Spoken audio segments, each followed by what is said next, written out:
Asato ma sadgamaya tamaso ma jyotirgamaya mrityorma amritam gamaya. Om Shanti Shanti Shanti. Om, lead us from the unreal to the real. Lead us from darkness unto light. Lead us from death to immortality. Om, peace, peace, peace. You know, Vedanta can simply be seen as a commentary to this prayer. The prayer which we did now. Unreal to real, darkness to light, death to immortality. The whole of Vedanta is basically a commentary on this prayer. Now, without knowing it, you have made a lot of progress. We are actually at verse number 54 now.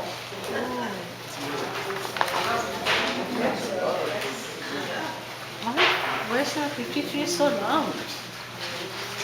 53 is there's almost nothing. What is given here is almost nothing. 53, No, yeah. 53 is so long. 53 is not long. The explanation to 53 is long. Up to here is the real one, and then the explanation. So verse number 53 is what I hinted at, what I avoided. This morning, did you notice I mentioned Mananam, the phase of reasoning? One example I just hinted at, the clash between non-dualism and the Nyaya philosophy. That's what's hinted at verse number 53. Oh, the yeah, I put this one here. It's a bit difficult to understand. If we had time, we could have gone through that, but it would have taken, that one verse would have taken at least one full session. Now we are in the third phase of meditation. Verse number 54. Tabhyam nirvijikitsethe chetasasthapitasya yat ekatanatvametadhi nididhyasanamuchyate. When that clarified meaning, when that meaning has been clarified in this way, what way? By the method of hearing the teaching and then reasoning upon it. What teaching? The method of the 5 sheets in particular, which we talked about. When that is clear, no more objections remain, no more doubts remain. When that happens, then we focus on it.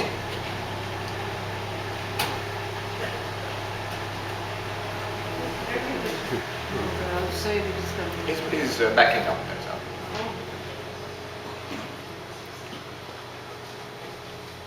When the purport of Vedanta has been made clear by Shravana and Manana, by hearing and reasoning, now on that clarity one needs to meditate. You must settle your mind down on that. This one-pointed, continuous meditation on what you have clarified is called nididhyasana. This is the meaning of the verse. Let me just explain. Manana is actually thinking, cogitating, so let's say reasoning here.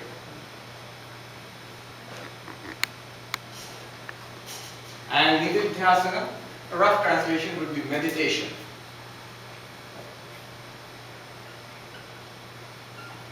By this, what do we expect to arise? Brahma Jnana, enlightenment, the knowledge of the form, I am Brahman. That knowledge is supposed to arise. So this is the basic idea. But there are fine shades of meaning and a lot of subtleties to be understood and gone into here. So, for example, what happens after Shravana? When you hear the truth, when you hear the teaching of Vedanta, then what is expected at this stage? What is expected at this first stage is at the end of the first stage, completion of the first stage, you should know what Vedanta is saying. I should be able to say, okay, the first chapter of Panchadasi says this. I should be pretty confident about it. So, the purport of Vedanta is known at the end of the first stage of this triple stages, Shravana, Manana, and Nididhyasa. I should be able to say what the text says. But then what is the problem? The problem here will be that I know what the text says, but I don't understand it. I do not get it yet. I have doubts. This doesn't seem possible. It says that I am Brahman. It says that I am not the body, not the mind. I am something called infinite existence, consciousness, bliss. So it doesn't, it's not very clear. I don't see how it is possible. So the obstacle at this stage is that after Shravanam, after the first stage is completed, I know what the book says, but I do not get it. So at that stage starts the second stage. So here the question was, what is the teaching?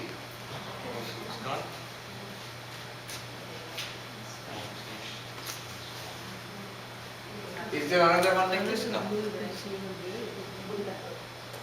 Let me see.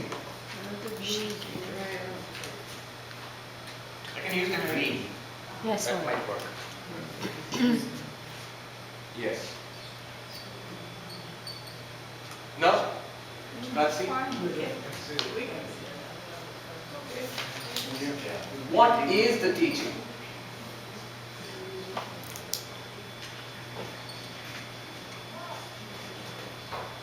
That is the question here. So, and that is answered by the first stage. The second, I'm just like writing colloquially. The second stage, the problem is, I don't get it.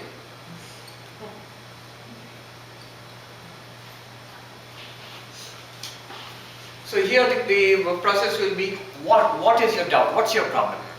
Ask, which part of it do you not get? Ask your questions, whatever questions come to you. There are no silly questions here. Wherever you find it difficult, ask. Or reason it out for yourself. Or give it time, it will become clear. Repeat the teaching. Sometimes repeating the teaching works wonderfully.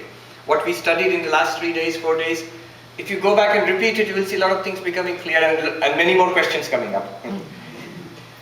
So, at this stage, once you reason through it, the result will be, here the result is, I know the text, or I know the teaching. Here the result will be, I get it, I understand the teaching, or I am convinced. Here really the problem was, I am not convinced. I don't get it means I am not convinced. And why am I not convinced? We have to go through that. It's a process of reasoning. I am convinced. Now, usually in Vedantic texts, the second stage of mananam, literally it means reasoning, has been described as reasoning. You ask questions, you have doubts, and the teacher helps you out, work your way out through the doubts, clears up your confusions or supplies what is missing, and so you get clarity and hopefully after some time conviction that yes, this is the truth, I get it now, I'm clear about it. But here also there is a interesting point to be noted. Usually it's presented in this way, but Shankaracharya in his commentary on the Brihadaranyaka Upanishad, where these three stages are described with different names, Shravana, Manana, Nididhyasana, hearing, reasoning and meditation are given different names, same stages, but the names used are different in that Upanishad. The names are very interesting. The names are Pandityam, Balyam, Maunam. The first word means scholarship. Pandityam means scholarship. Sort of matches. Pandita literally means the quality of being a pandit. Scholarship, you learn the knowledge. So you can understand why Shravanam and Pandityam would be the same. The second name is Balyam. I'll come to that later on. The third one, corresponding to meditation, is maunam, silence. That's also understandable. So the first one is pandityam, meaning scholarship or study. Okay, matches. Shravana and pandityam, they match. The second one is the interesting one. The word used is balyam. The word balyam means, is there a problem? Okay. This is important. We should, yeah. The second word used in the Vidyaranya Upanishad, corresponding to Madanam, balyam. In Sanskrit, the word balyam can have two meanings. One meaning, the straightforward meaning which people automatically take, is childlike nature. In Indian languages, bala means child. Balyam means the nature of a child. But Shankaracharya comments, this is not what is meant. The word balyam in the second stage means something else entirely. And the second meaning of balyam in Sanskrit is strength. Strength. Strength. How does it mean strength? I'll give, for those who are interested in Sanskrit derivation, balyam can be derived in two ways. Balasya bhava balyam, the nature of a child is balyam. Or balasya bhava balyam, the nature of having strength, being strong. That's also balyam. And Shankaracharya says it's the second meaning which applies here. How does it apply here? And his take on this second stage is very instructive. It's really very deep. What he says is, what you have studied in the first stage, you reason it out. You begin to get clarity. But at the same time, in the second stage, at the same time, what you have to do is try to live it. Try to live on the strength that comes from this conviction. I am not the body. Am I able to behave in a way which suggests that I am not the body? I am not the mind. Am I able to handle my mind in the way that it suggests that yes, it's an object to be handled? Am I able to overcome petty irritations, little jealousies, upsets? Can I transcend that? Can I really put that distance between me and my body-mind internally, in my day-to-day life? It should be reflected in life. And it won't be easy because you're not yet enlightened. You're in the middle of the process. And he says this very process will entail a struggle. It will entail a struggle because you still feel somehow that I am the body-mind. But now your intellect, with the injection of Vedanta, tells you that you are not the body-mind. And you're trying to struggle. It's a very philosophical struggle. You're trying to live up to that. When you try to live up to that, he says, what will happen is, then you will truly get conviction.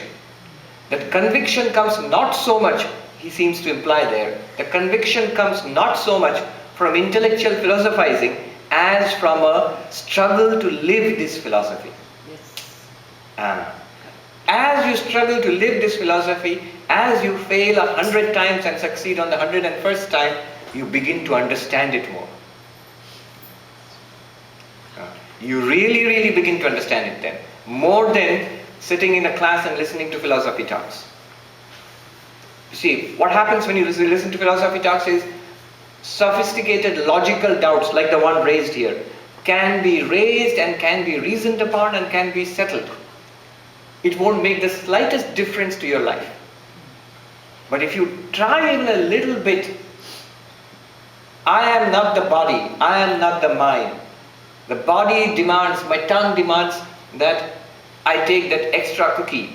But I have diabetes and I know that I should not take sugar. It's a tendency in my mind which is arising. It's an object. I can see it as an object. Let me step back from it and disown it. And I let go of that desire. That's a tiny little victory. You did not take a second cookie. But that applies everywhere. Let me not lose my temper. Having lost my temper, let me again apologize and step back from that into calmness. Why? Because it's not me, it's the mind. It's not me, it's the body. It's not me, it's the tongue, it's the eyes, it's the ears.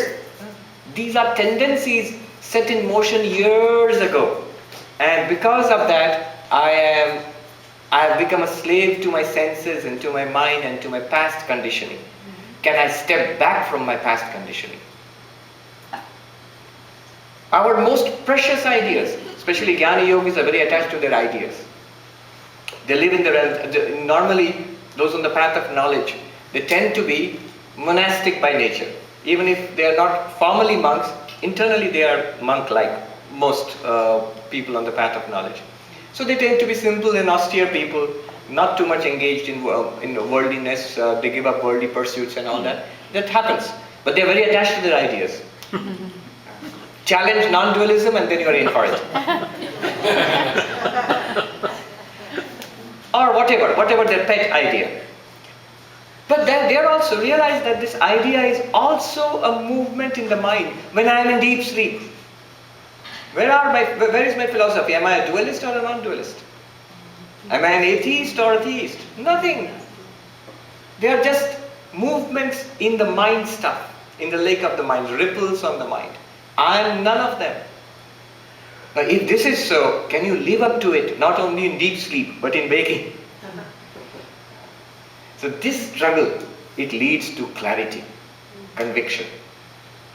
Swami Prabhavananda, the founder of the Vedanta Society of Southern California, he writes that when he was a young monk in Benares, Swami Turiyananda, the disciple of Sri Ramakrishna, the direct disciple of Hari Maharaj, he was a very senior monk and he was ill. He was sort of in the hospital there, living there. Now Prabhavanji writes, knowing that such a great Vedantin like Swami Turiyananda is living there, I thought this is my opportunity to learn the Gita from such a great Vedantin. Imagine learning Bhagavad Gita from Swami Turiyananda. So he went and asked Swami Turiyananda, will you teach me the Gita? And Turiyananda said, yes, come tomorrow early in the morning, get the book and come tomorrow.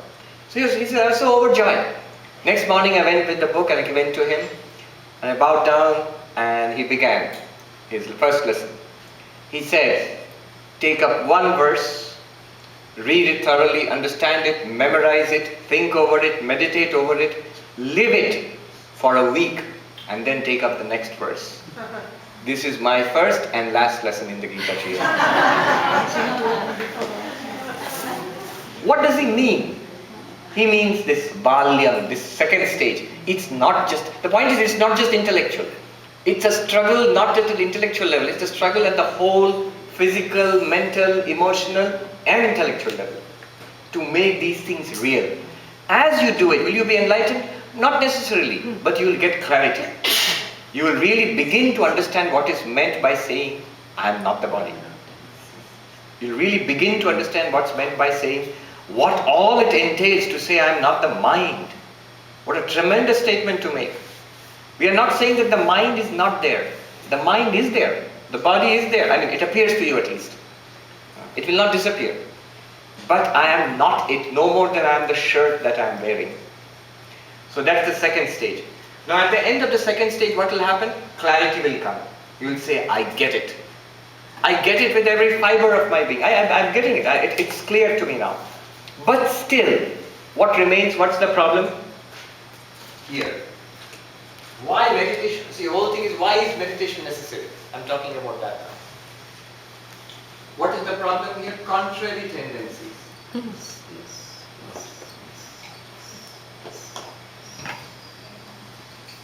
This is the problem. What is contrary tendencies? I understand all of that, but really it doesn't seem to help me in my day-to-day life. I still am miserable, I still feel hurt, I still feel anxious, I still feel nervous. Maybe the fear of death still sort of haunts me. Though intellectually I begin to it's pretty clear to me now. Although, you know something? If you follow what Shankaracharya said rigorously for some time, even this problem will begin to go if you start trying to live it. It's only when you keep the second stage as a purely intellectual stage that this problem remains, contrary tendencies. Anyway, contrary tendencies is the problem. I think I am the Atman. I sort of think it's true. but still I behave in the world as if I am body-mind. I do not feel enlightened. I do not feel that I have got moksha. That's my problem. That's the third stage. Then they say that you have to meditate. Meditate on what? You understand the teaching, you've got the teaching, you're convinced about the teaching, what you have got and what you're convinced about. That's what it said. That meaning which you have got clarity about by these. By these means by Shravana and by Manana. By these, what you have got clarity and conviction about, please meditate. Focus your mind, bear down on it fiercely for a sustained period of time. And then what happens?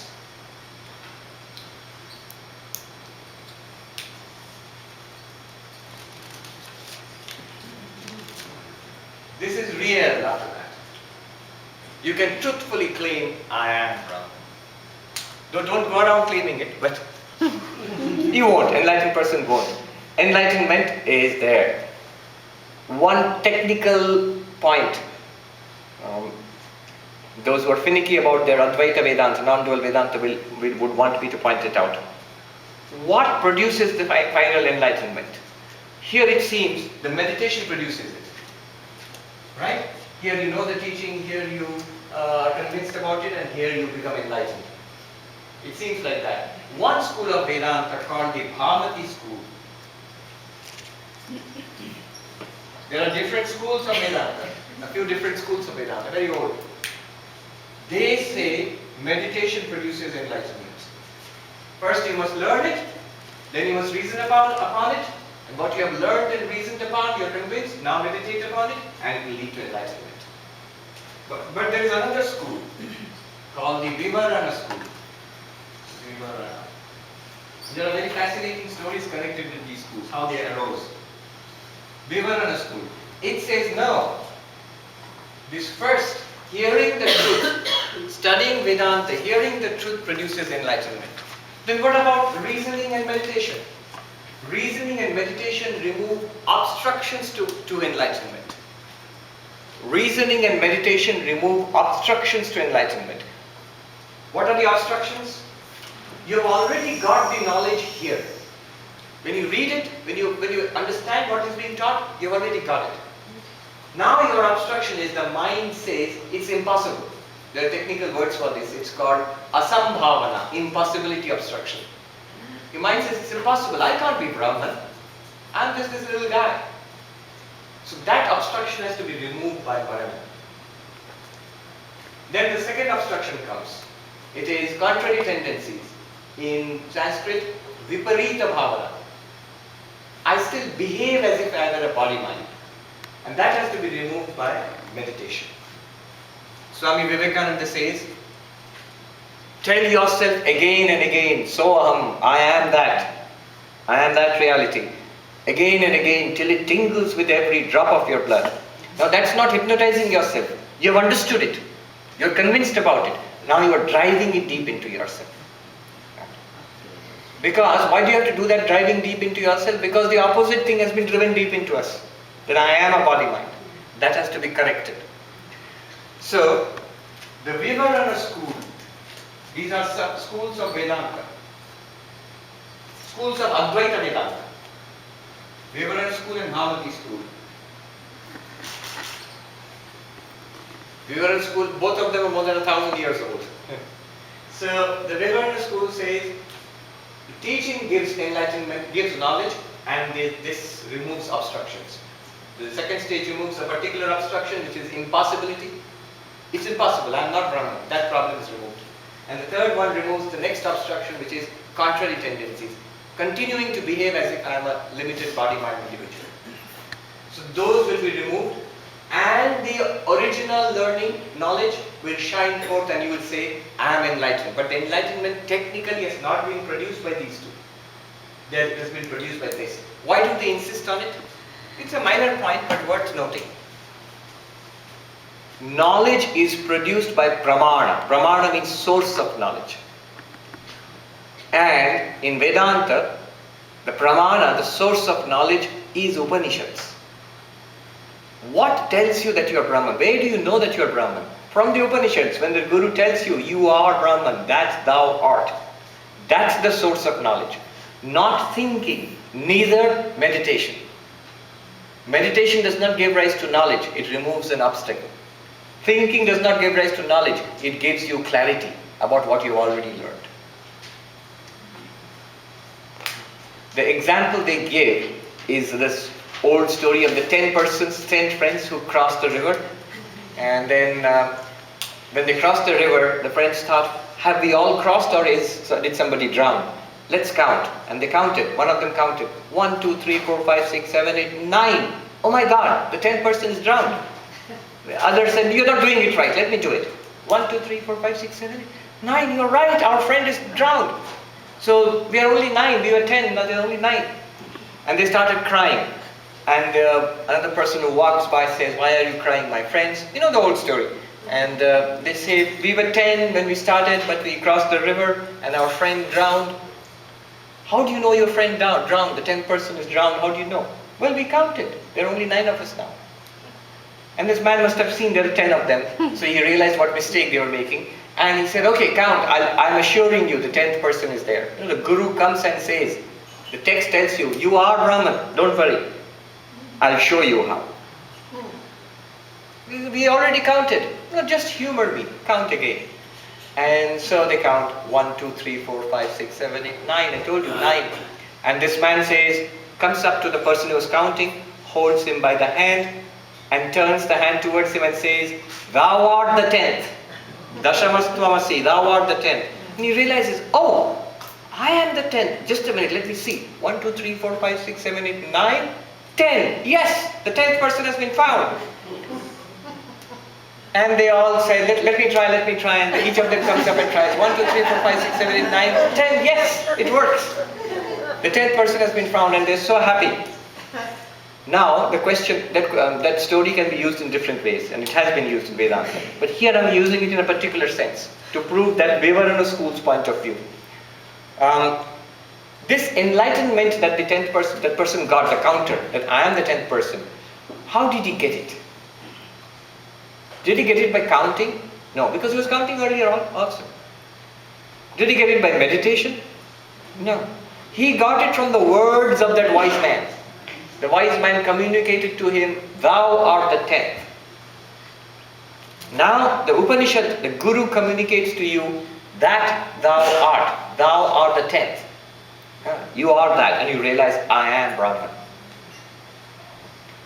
So that communication happened there, at the level of Shravanam, the first stage. The other two are necessary because we have problems and doubts. Those are cleared up by the secondary practices. So the Vidyaranya school claims the source of knowledge. Did we not say that the source of knowledge is Upanishad, that thou art? So that thou art was heard here. So here is the source of knowledge. Not here, not here. That's their point of view. The Mahamati point of view is, come on, let's be practical. You may have heard so many things in 30 years you're attending Vedanta classes, not enlightened.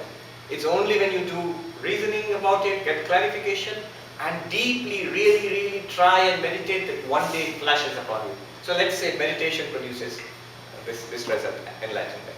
Anyway, two different views. Question. Yes. How does then one sort out self-effort from grace? Self-effort from grace.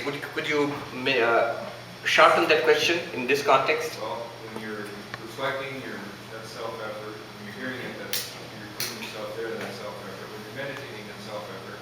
But how can you get an infinite result with a finite means? Okay. Is it grace with its finite All right. means?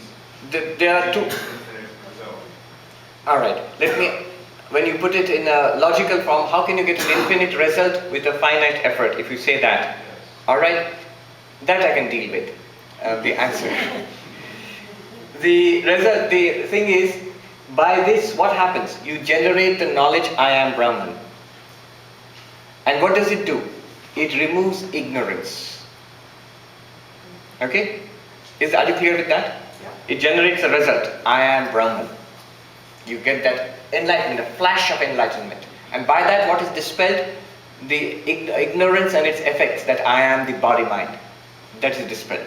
And you realize you are Brahman. Now what is infinite? In this, what is infinite? There is only one thing infinite in Advaita Vedanta, Brahman. There is only one thing infinite in Advaita Vedanta, Brahman. Not the knowledge. The flash of knowledge comes and goes. Does the knowledge go away? Yes and no. Sri Ramakrishna's classic example of the two thorns. If you have the thorn of ignorance in your flesh, you will take the thorn of knowledge and pick out the thorn of ignorance, and then what do? Throw away the thorn of ignorance and keep the thorn of knowledge in your flesh? No, you throw both away. What does it mean? Because in our general way of understanding, gaining knowledge and losing knowledge, if you lose knowledge, then you don't have knowledge anymore. That's what we think. So when you hear that knowledge came and then that also went away, you sort of sneakingly feel that, so I'm back to where I was. No, that's not true. In this case, you're not back to where you were. You're back to what you really were, Brahman. A false ignorance is dispelled by an equally false knowledge. False knowledge does not mean that you are not Brahman. Be careful. You are Brahman. But this knowledge is produced where? In the mind, which is an effect of Maya. Is this knowledge within Maya or outside Maya? Within Maya. All it does is dispel ignorance, which is Maya. At that level, it works at that level. It works at the level of Maya. All you need is knowledge to dispel ignorance. Neither is ignorance Brahman, nor is knowledge Brahman. Brahman is Brahman. So the infinity, the only infinity here is Brahman, which always was there. It was not produced by this effort. Brahman is not produced by this effort. Now, you might ask, a particularly quick student would ask, okay, Brahman is not produced by this effort, but moksha, freedom. Freedom is produced by this effort. And that freedom, you can ask, is it eternal or is it temporary? Is it infinite or is it finite? And everybody has to say that, moksha, nirvana or enlightenment, this has to be eternal. Nobody wants a temporary moksha. So you get moksha by this, liberation. And that liberation by your own account, it has to be eternal, in one sense infinite. So isn't an infinite result produced by this? Do you understand the question? No. Let me repeat the question. His question, there's a logical problem here. All this seems to be self-effort. Yes. And every self-effort is a limited effort. And the result it's producing seems to be infinite. How can you get infinite results from a limited effort?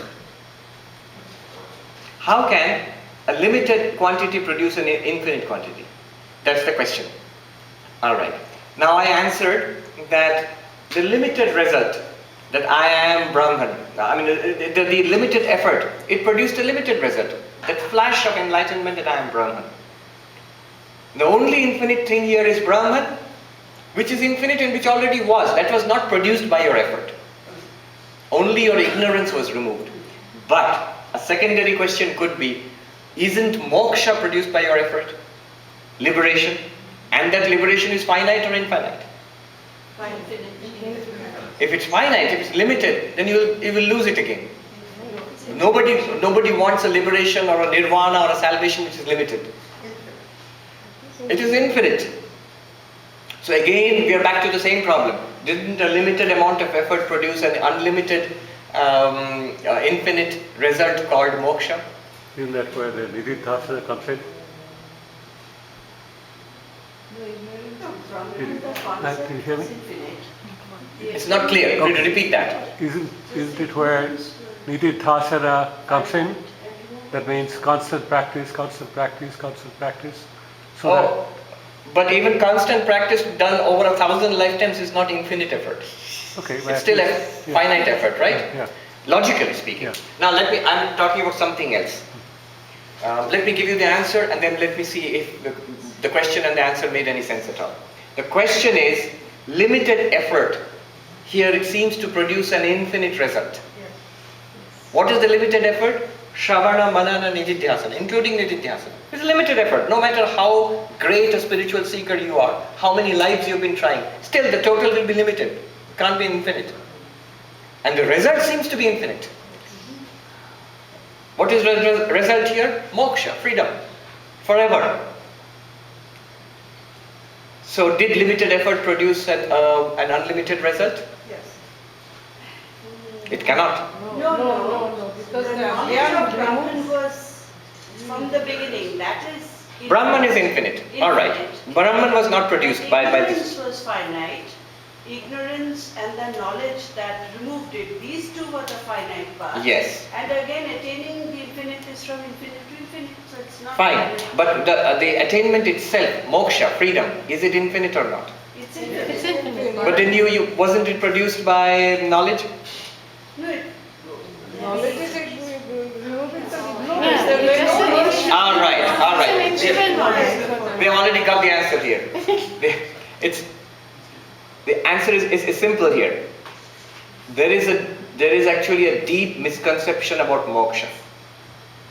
Our misconception I won't say. There is a preliminary idea about moksha and there is a mature idea about moksha.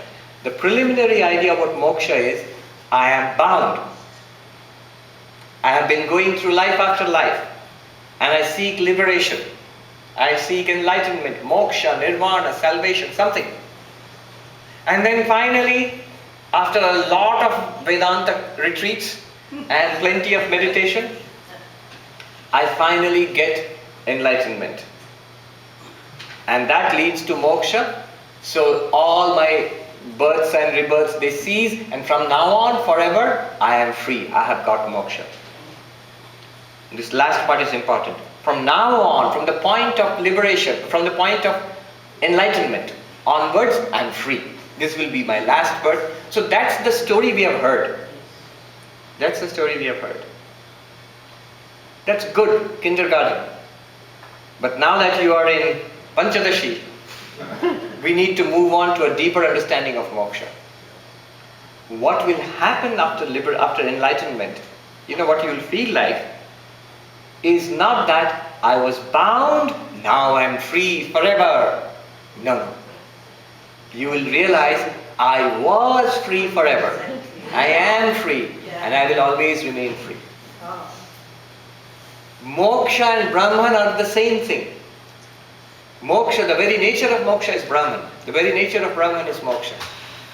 Moksha is infinite, true. But moksha was not produced by enlightenment or the knowledge that I am Brahman. The knowledge that I am Brahman removed the ignorance that I am not Brahman and allowed me to see that I always have moksha. I am always free. It removed the ignorance that I am not free. which was finite. Which was finite. So that solves your problem. It does not produce an infinite result. It just removes a finite ignorance. What ignorance? I am not Brahman. That was removed. I am Brahman. I am not free. I am free. Not now onwards. I always was. That will be the feeling. And when you get enlightened, often the people, those who wake up, that experience is, it was there all along. How did I never see it? And that's true for all of us. All of us, at the point of our enlightenment, will say, oh, it was there, right there in Loon Lake. I didn't see it. So, a finite effort does not produce an infinite result. Logic is preserved. The logicians will be happy. But now let's go to a deeper question which you asked. The question of self-effort and grace. All this seems to be self-effort.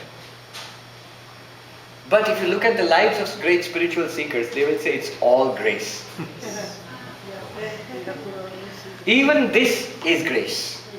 Even what we are doing here is grace. And it's not that I am saying it emotionally.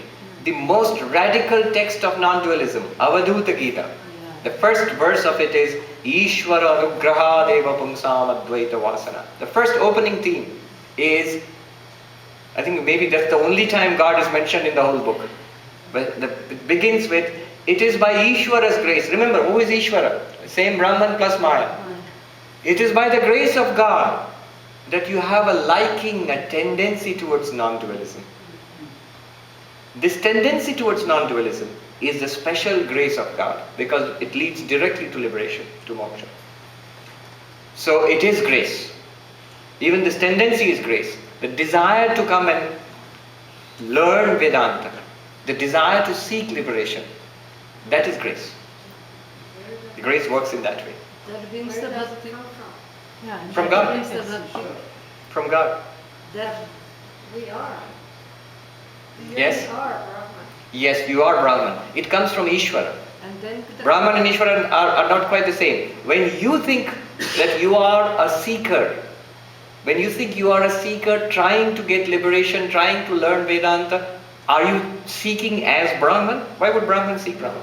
You are seeking as a Jiva. Right. At that point then, that Brahman is Ishvara for you, God for you. So Maharaj, So Now does let's it take come it one by from let's take it one by one. Yeah. Does it come from deep within me? No, deep within me again, we have to be very careful. Who is the me? Is it Brahman or is it the Jiva? Right now it's the Jiva. Yes, which is truly Brahman, true, no doubt about it. But as you operate as the Jiva, that same Brahman appears to you as Ishvara. And at this level, we are all dependent on the grace of God. This desire for enlightenment beyond Jiva and Ishvara, beyond human and God, individual and God, to the absolute existence, consciousness, bliss. This movement, this is the special grace of God. Otherwise, what will happen is, you keep getting into these tangles.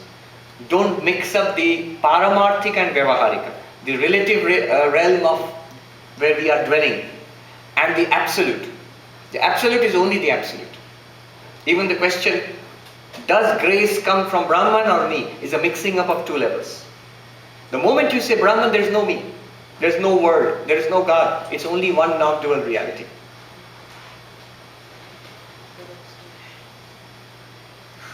Alright. Question? I'll come to you. Yeah, you had a question? Alright, then I'll come back to you. no, I had the question. Alright. You can ask the question. Otherwise, I'll forget it, Maharaj.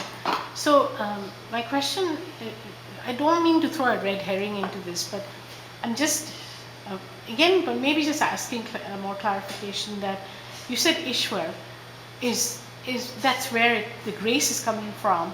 Is that grace personified in your guru? Yes. And because Guru you is. have Please to have finish. you have to have faith or bhakti to not contradict the pramana. Otherwise, if you don't have that basic, you not only will keep yourself away from knowledge because of the obstacles, which could be named anything, but you may not also have the blessings or the grace that you talked about to move forward. What is the question? I'm not sure what the question is, but the question is in there somewhere. Yes. Yeah. So the Guru is the manifestation of the grace of God. That is true. The Guru Shakti is called Anugraha Shakti, the power of grace. Because through the Guru, spiritual knowledge comes. True. The grace of God and the grace of Guru is important. Anyway, let's get back to the point of meditation. We're talking about meditation, the role of meditation. So these are two different schools of thought. If you have time later, I would like to tell you the story behind this school. Very interesting. But anyway, so this school says that meditation produces I am Brahman, and this school says that Shravana produces the result that I am Brahman. But anyway, just a technical difference. Now, moving on to another point. Nididhyasana, meditation, is of two forms. It can be in two ways in Vedanta. The distinction between yogic meditation and Vedantic meditation has to be understood. Yogic meditation is concentration. Yogic meditation is concentration, where you sit down, calm the movements of the body, calm the breath, then withdraw from the world outside, calm the senses, and then focus the mind. Mind wavers, bring it back again and again until it is steady and then absorbed. I've just named the stages of yoga. Asana, steadiness, sit. Actually sit, physically sit. Calming the body. Then pranayama, calming the breath. Because the breath is connected with the mind. Then pratyahara, withdrawing from the world, the senses from the world, calming the senses. The clamor of the senses must be calmed. Then focusing the mind, dharana, again and again bringing the mind to one point. It could be Om or Krishna or Ram or something, some spiritual symbol or image or thought. And then that mind becomes steady. You have to bring it back again and again, then it becomes steady. That steadiness is called dhyana, meditation. And that steadiness leads to absorption, deep absorption and forgetfulness of the world, even of the body. That is called samadhi. So what did we have? Of course the preliminary steps are there, yama niyama, moral prerequisites. But then the third step is asana, sitting. Pranayama, pratyahara, dharana, dhyana, samadhi. Moral prerequisites, sitting, control of breath, withdrawal of the senses from their objects, bringing the mind back and again into a focus, and then the continuous flow of the mind towards its object of meditation, and then absorption, samadhi. That's Patanjali Yoga. It's a very clear, systematic way of training and focusing the mind. Now Vedanta accepts this. Only the philosophy behind it is not accepted. We are not trying to separate Prakriti and Purusha. We are trying to see that we are existence, consciousness, bliss, and all of this manifestation is within existence, consciousness, bliss. One non-dual Brahman, I am. The conclusion that we have got on stage 1 and stage 2, that conclusion you will meditate upon. This is accepted. This entire process is accepted by the masters of non-dual Vedanta. They have no objections to the technology, the methodology of Patanjali Yoga. If you want to meditate, no better manual of meditation exists than Patanjali Yoga. It's the granddaddy of all meditation schools. Even historically, it's the oldest text on meditation. There are references to meditation in the Upanishads and all, but a full manual, detailed manual of meditation, you don't find anything before that. Yes? What about the Buddhist mindfulness? They're all derived from this. There are varieties. People may object. The Buddhist mindfulness techniques are different from Patanjali meditation. But I will say the roots are there. Why do I say the roots are there? If you look at the Buddha, before he became the Buddha, when he was searching, he went to a number of teachers. And the most well-known teachers at that time, Uddalaka Ramaputta, and then one more was, at least 2 we know. They were ascetics and hermits, and they taught. And if you listen to the Buddha's own words, what did he learn from them? Which you find in the Buddhist scriptures. Clearly it is some form of Sankhya and Patanjali Yoga. Some kind of proto-Patanjali Yoga. Maybe around the same time. Maybe Patanjali could be in the same time, a little later, after Buddha. But the techniques predated Patanjali. And they were being taught freely by many teachers all over India. So, in Buddhist meditation techniques also you find the same DNA. But it morphed and changed. So, yes, there are new and innovative ways of meditation in Buddhism, which are not there in Patanjali. But the roots are there in Patanjali Yoga. Now my point is, Advaita Vedanta accepts this. Advaita has nothing against you sitting and controlling your breath and meditating. What you will meditate upon, the matter is given by this teaching. What you have done, Shravana and Manana, meditate on that. Not only is Advaita not against it, Advaita is very much for it. You should try it. That's one form of Nididhyasana. One form of Nididhyasana. Where you sit, actually sit. If you want to do a little bit of breath control, you do that. And then you withdraw your mind from the senses, from the clamor of the world. And then you focus on what you have studied. And meditate. That's one form. We can try it a little bit. Let me mention the other form, which is unique, which is different from Patanjali Yoga, where Vedanta differs from Patanjali Yoga. The other form of meditation would be, you are not required to sit and meditate. It could be in the midst of any activity, most activities, not any, most activities whatsoever. What they mean is, Advaita Vedanta, it means is that in the midst of our daily business of life, keep the Advaitic knowledge as the backbone, as your support. Hold on to that. When you are working, when you are talking, whatever you're doing, change the paradigm. What's going on here? Am I a body and mind, this individual eating food? Or is it Brahman in the name and form of this body and mind? Eating is an action. Actually, it is Brahman with the name and form of eating. And food, it is actually Brahman with the name and form of food. I am pouring Brahman into Brahman. When Swami Brahmananda passed away, the last few minutes of his life, he's lying down and he has a vision of Krishna, because he was supposed to be the playmate of Krishna. And he says, my Krishna has come, put anklets on my feet, I shall dance with him. He's dying. And then somebody says his throat is dried up. So the attendant says, Swami, should I put a little lemonade in your mouth? He says, lemonade? Yes. Put Brahman in Brahman. Pour Brahman into Brahman. So he actually sees that. All these varieties. Now in the midst of all actions, if you can keep your mind on this idea, this understanding, it is Brahman in all these forms. Can the mantra represent the symbol of this idea? Sure. What is the mantra saying? Sure. But that will be more like Patanjali Yoga. You're focusing on mind on the mantra. Yeah. Wait, that's your point. Yeah. But Vedanta? It's not? Vedanta would. But here, I mean, if you introduce that, if you're asking, is that a good spiritual practice? I'll say yes. If you ask, is that what you're saying here? I'll say no. But that's within Patanjali Yoga and Vedanta Yoga. Does it concentrate on the mantra? I mean, that can't be your focal point. Representing existence, consciousness, and this, the symbol or object representing. I'm not sure. I couldn't even make out what you're saying.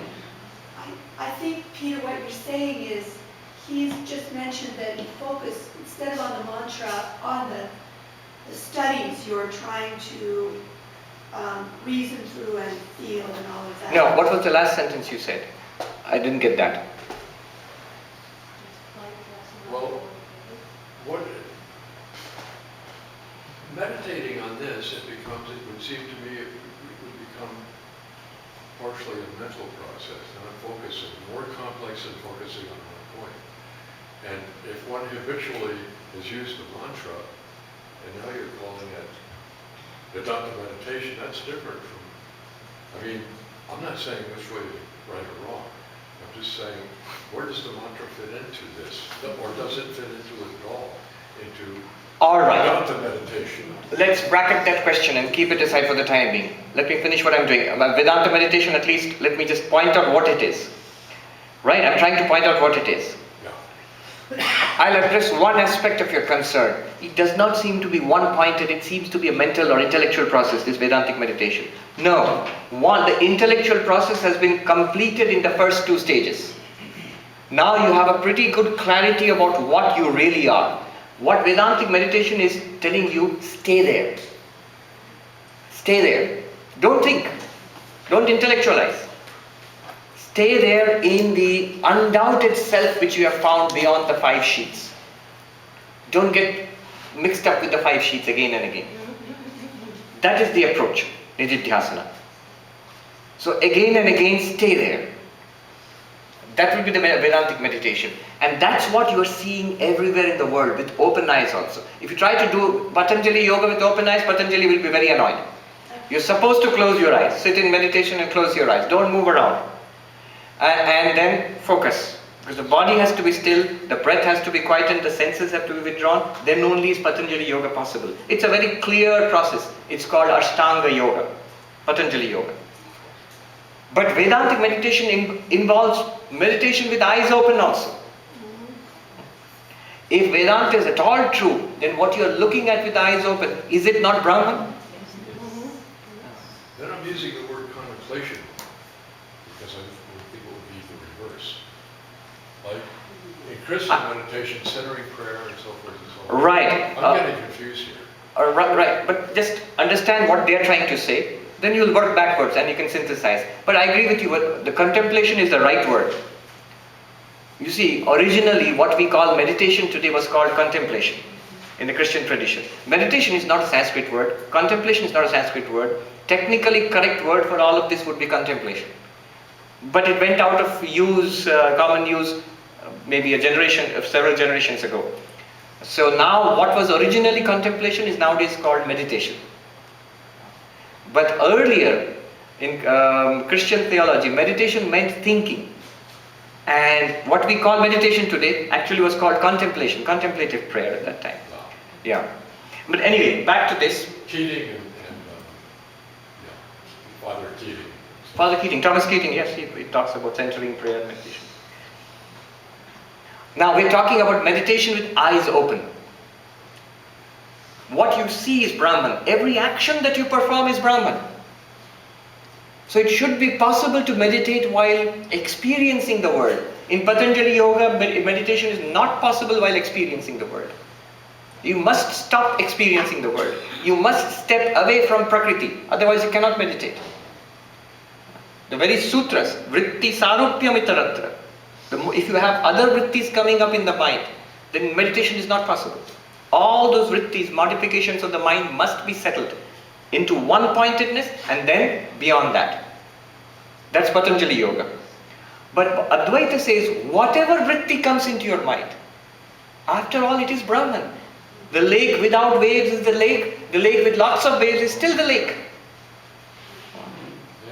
It's a knowledge-based approach. Now notice something. When we go out there and chant, Brahmaharpanam Brahmahavi, it's a mantra which actually is non-dualistic. You cannot interpret it from a Patanjali Yoga or Sankhya point of view. It's not a prayer to make you hungry. Brahmaharpanam Brahmahavi, Brahmagno Brahmanautam. What does it mean? If you actually look at it, what it means is, the prototype of religious rituals in ancient India was the fire sacrifice, where a fire was lit and Vedic priests would come and they would take these wooden ladles called arpana, and they would take the offerings, butter and stuff, and pour it into the fire to the accompaniment of chanting of mantras. So now that was the basic system. Now this verse refers to that. It says, the ladle with which you are pouring the ghee, the offering, that ladle, the wooden ladle, that's not a ladle, that's not a spoon, it's Brahman. The fire into which you are pouring, that's not fire, it's Brahman. The offering which you pour into the fire, that's not an offering, that's Brahman. The priest who is pouring, who is doing this action, it's not a priest, it's Brahman.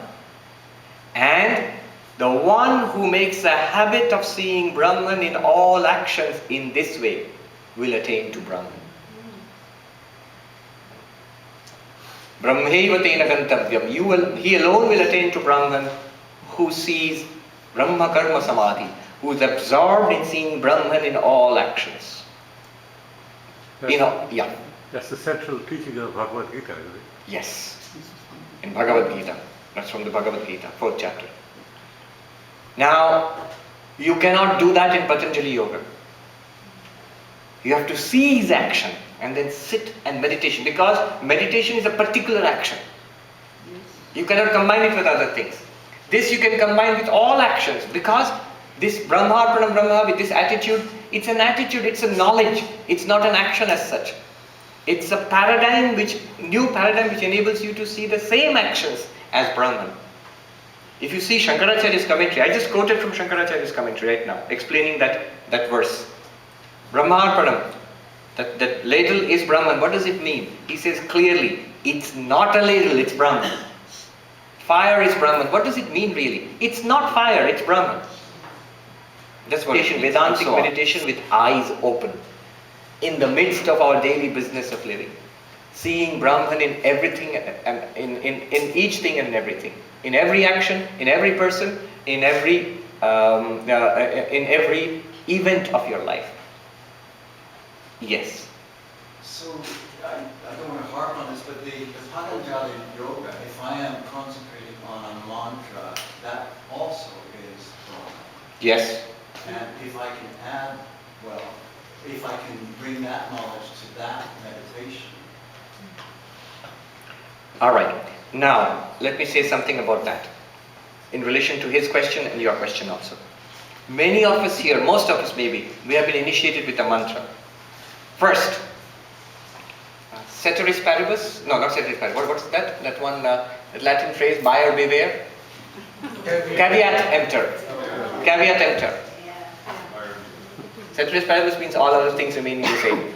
But buyer beware. All those who have bought into this Advaita thing which we are doing, beware. Beware of what? Do not mix two things together. This is at one level. The mantra that you have been initiated into by the Guru and the technique that has been given by the Guru is at an entirely different level altogether. Do not fiddle with it. I attended this nice retreat on non-dual Vedanta, Panchadasi. Wow, that's great. Let me upgrade.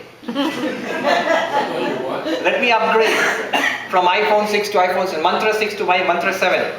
Or no mantra at all. Disaster. Let me add the knowledge I've got in the Panchadasi class to my mantra practice. No. Absolutely not. Never do such a thing. If it automatically, your point of view changes because of this, if you take it seriously and it changes, it will affect your practice. But that's a natural way. But don't redesign your practice in the light of what you have learned now. That practice is sacrosanct. In computer language they say build a firewall around it. Yeah. That is, the mantra is the mystic. This is philosophy. What can you do too?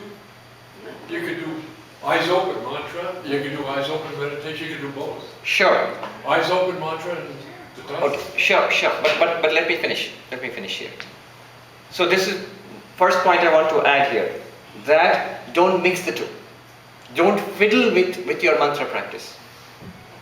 As the Guru has said, carry on that one. As you have been carrying on till now, from now on also you carry on that way. Don't mix it up. This will have its effect. This will have its effects. At other times you can think about it, read about it, philosophize about it, struggle with it, live it, try to see it in your daily activities. And you get tired of it, slip back into your mantra practice. Doing the mantra, get tired of that, do Advaita. So aren't you doing two things? Vivekananda in fact recommended to an American disciple, an American lady here in America. He said, when I am feeling good, I say I am the Atman, Satchidananda, Brahman, I am Shiva. And when I have a tummy ache, I say Mother. So I'm sure that lady must have laughed like you're doing now. He turned towards her and said, Madam, always keep two sides. Always keep two sides. You see, is this the truth? I'm convinced it is. And is God, the Divine Mother, a devotion? Is it the truth? I'm convinced it is. Thank you, Maharaj. Yes. So why will you feel that you have to sacrifice this for that or that for this? Without the least hesitation. Just like Vivekananda or Ramakrishna or Turyananda, go directly from non-dual Vedanta, I am Brahman, to Ma. I am the child, you are my mother. You see, I'll tell you something which is not said in the book. All of these are human attempts at grasping the infinite. Even this, I regard this as the highest, by this I mean Advaita Vedanta, non-dual Vedanta. The highest and the best attempt that human beings have ever made from the beginning of civilization till today. I haven't found anything better in all my searches. But still, I will tell this to you openly at the end of a Panchadasi class. This is still a human attempt, it's an approximation. The truth is beyond philosophy. The truth is beyond different practices and rituals. In fact, the greatest of non-dualists, Shankara's Guru's Guru, Gaudapada, who wrote the Mandukya Karika, maybe the highest text of non-dual Vedanta. How about keeping that for the retreat next time? Mandukya Karika, Mandukya Upanishad. Just, you can't teach the whole thing in 3 days, but an essence of that. So, in the Mandukya Karika, Gaudapada says, imagine, radical non-dualist. And what does he say? It's something like this. Advaitam icchanti kechana, dvaitam icchanti chapare, dvaita dvaita vivarjitam tattvam. I forget the whole karika, the verse. Some love non-dualism.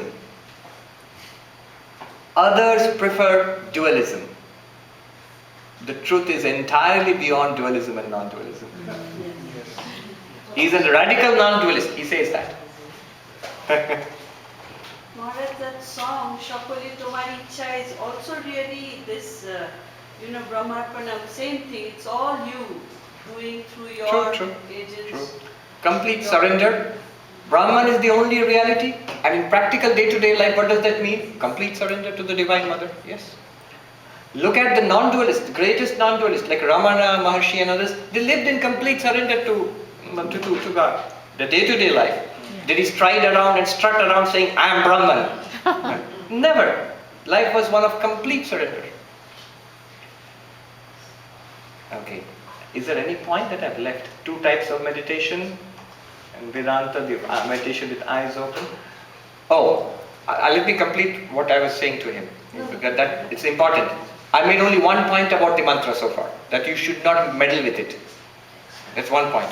The second point is, it's the same truth.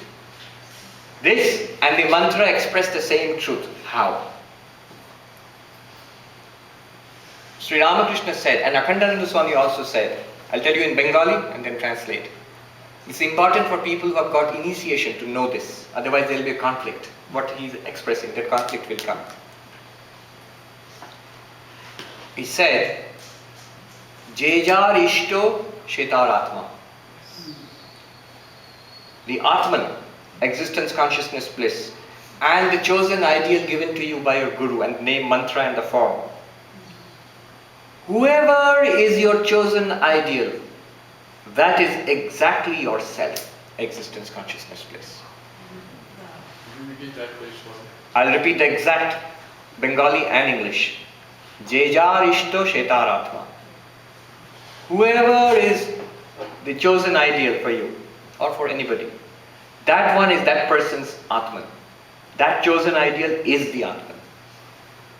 If you choose not to walk on this path, and you choose to meditate and love and adore the chosen ideal and repeat the mantra, that's enough. You're doing exactly the same thing. You're approaching it by the way of the heart. This you're approaching the same thing by the way of the intellect. My recommendation is do both. But it's the same thing. I remember I asked Upen Maharaj, Swami Nirmuktanandaji. He was a disciple of Swami Shivananda. When I asked him, he was just above 100 years old, sitting in Belur Math. He lived to 103 I think. Disciple of Mahapurush Maharaj, Swami Shivananda. I'll tell you the whole story. I think that's the last thing I'll tell now. So, I had heard, at that time Swami Ranganathananda was president of the order. And this Upen Maharaj, disciple of Swami Shivananda, Ranganathanandaji, disciple of Swami Shivananda.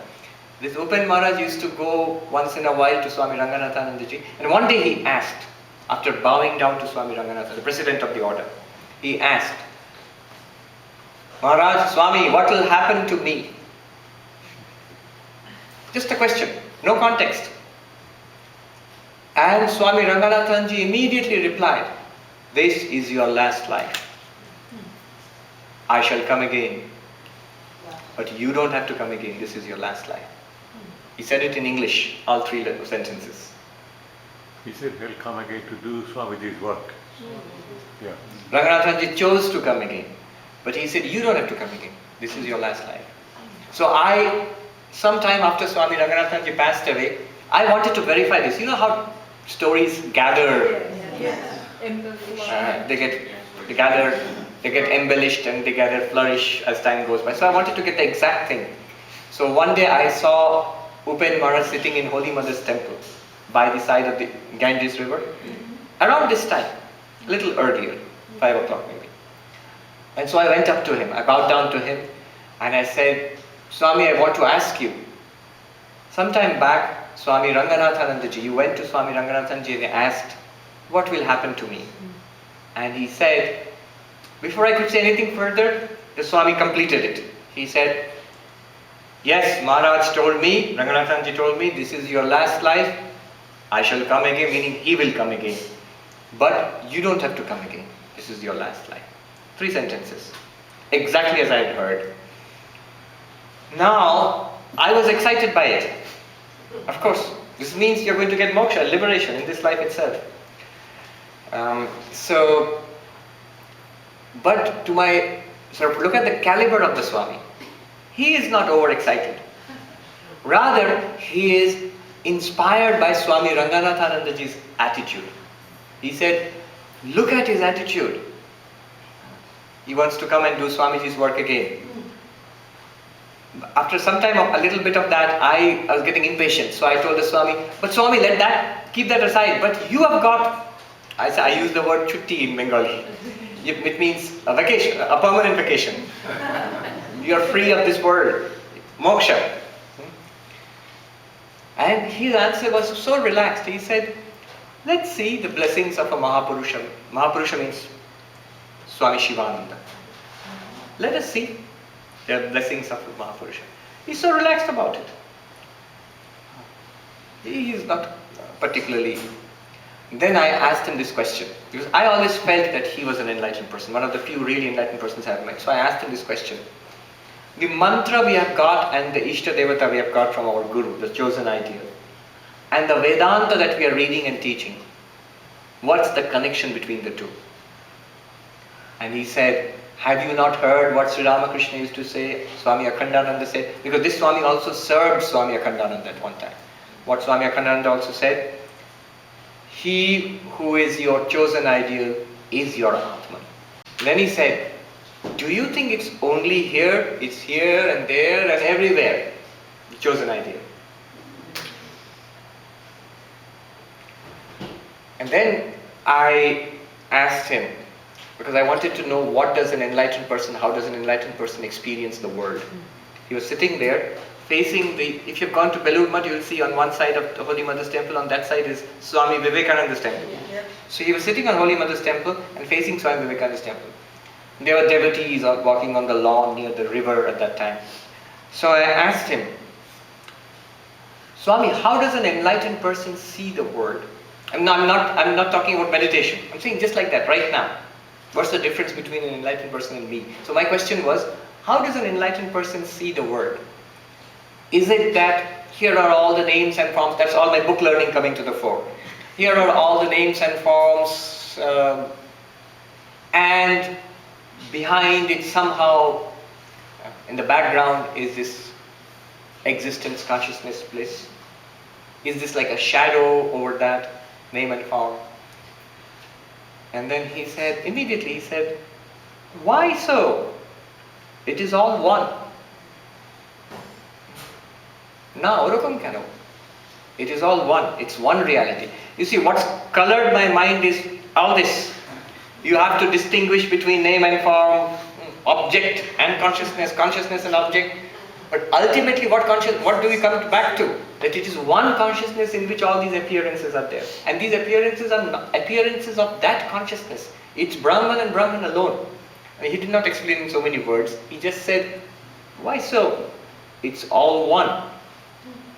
And then I pushed it a little too far. I asked him, so is that how you are experiencing the world right now? And he answered with a story. He said, Swami Jagadananda, who was a disciple of Holy Mother, who was the first translator of the Great Master. You know Swami Chaitanananda has translated it again? Yes. The first translator of the Great Master. Yes. And he's also the monk. There are many stories about him.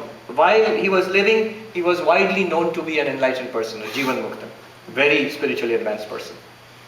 One more story I'll tell you about him. When Holy Mother, it's well known in the life of the Holy Mother, when she came to visit Belur Math, in the early days of Belur Math, she was taken around and shown the different things going on, and she saw the monks and novices, monastic novices, dressing vegetables, cutting the vegetables and all. And she said, in a simple way that, Bah ki shundar chelera kutno katche. How nicely the boys are dressing vegetables. You know, they're doing it so nicely. They're young boys, but young men, but they're doing this work so nicely. And a monk who was at her side, showing her around, he immediately commented, whether by meditation and prayer or by cutting vegetables, the aim is to please the Divine Mother. She was pleased. He immediately pointed out. The idea is to please you. That's the point of all spiritual practices. She didn't say anything. She kept quiet. The monk who pointed it out was Swami Jagadananda, this monk.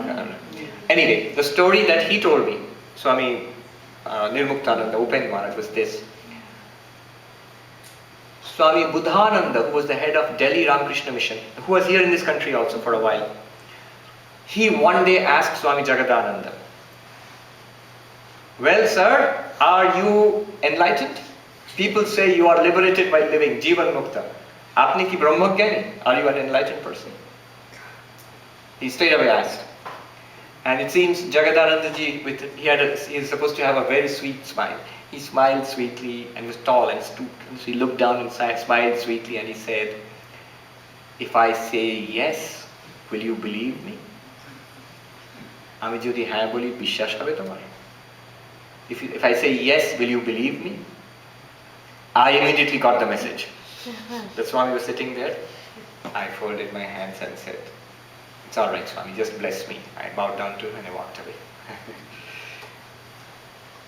So, yes. So the point I was making, the second point, first point, don't mess with your mantra practice. Second point, it is the same thing.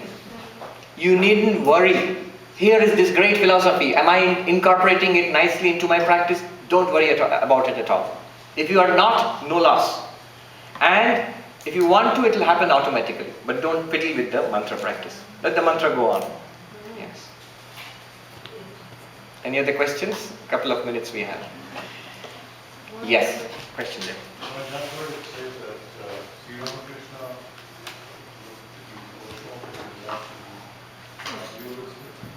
Sri Ramakrishna? and then Swami Vivekananda. No, repeat that. I'm losing the words. I've heard it said, and I may have misunderstood. Sri Ramakrishna seemed to be a bhakta, but he Yes. seemed to be a non-dualistic. And that Swami Sri Ramakrishna seemed to be a bhakta, He's a non-dualist. but he was non-dualistic. Alright, then? And then Swami Vivekananda seemed to be non-dualistic, but he was actually a bhakta. So can you comment on that? I misunderstood something. No, it's absolutely right. And that Swami Vivekananda himself said that. The old man seemed to be a bhakta. He was all jnana inside. Outside he was a devotee, crying and singing and praying and saying, Mother, Mother, I am thy child. Vivekananda says, and who would know better than Vivekananda?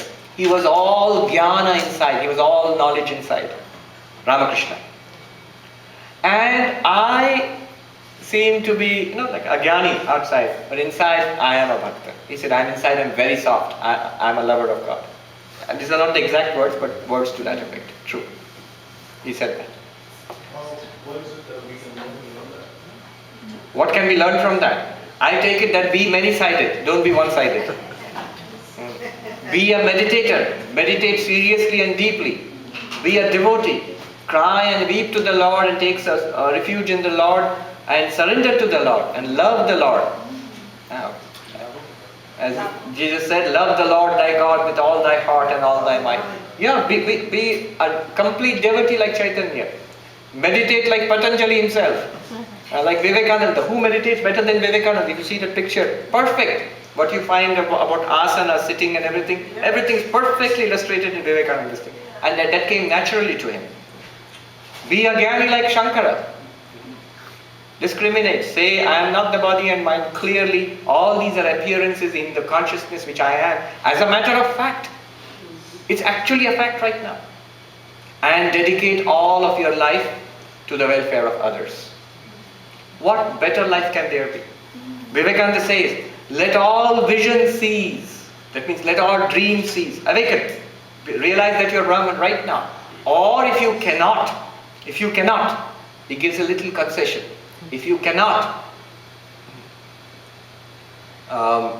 eternal love and service free. Unconditional love and service free. Eternal love and service free. Or if you cannot, dream but better dreams, which are eternal love and service free. If you must go on dreaming, then dream a better dream than this dream nightmare you are caught in.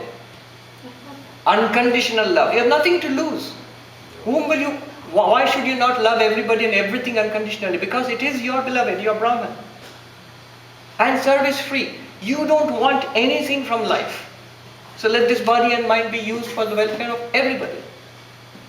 What better life could there be? Okay, last word. I can see, I like the idea of meditation with eyes open. It would seem to me to be appropriate if one is a lover of nature. Yes. To see it in nature. With Absolutely. eyes open. Yes. That would be congenial. Yes.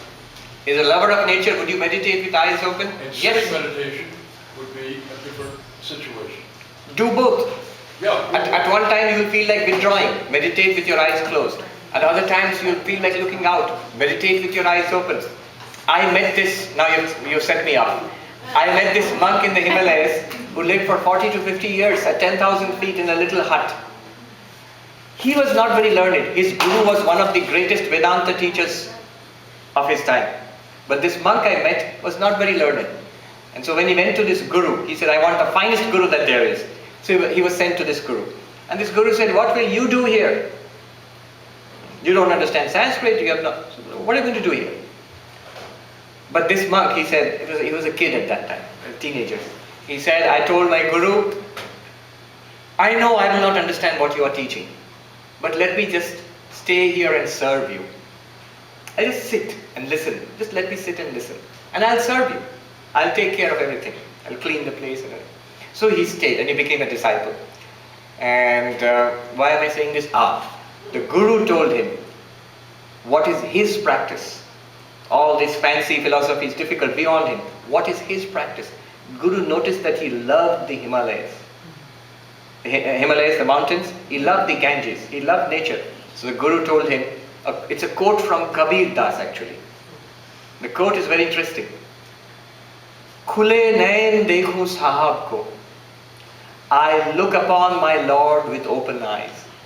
Not with closed eyes in meditation and prayer. With open eyes I look upon the Lord. You look upon, you find the Lord. He said, find the Lord in this, he said. In this majestic mountains and this holy river, this ancient river of our civilization.